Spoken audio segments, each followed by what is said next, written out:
Magandang hapon po sa inyong lahat. Narito na po ang resulta ng loto ngayong 2 p.m. draw, June 25, 2026. Para sa mga games na 2D Lotto at 3D Lotto. Para sa 2D Lotto, ito po ang winning combination.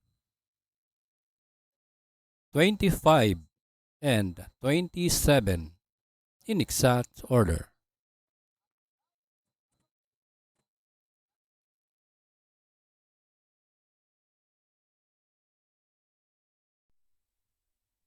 Kung bago ka pa lang sa aking channel, pwede kang mag-like, share, at subscribe para updated kayo sa mga PCSO lottery results araw-araw.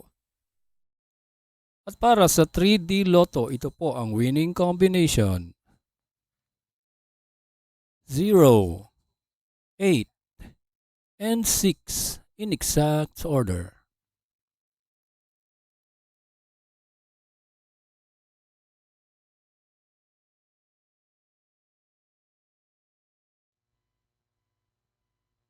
Salamat po sa panonood ng Lotto Results Today by Mr. Wi-Fi.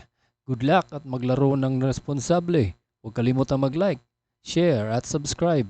Hanggang sa muli, paalam po sa inyong lahat.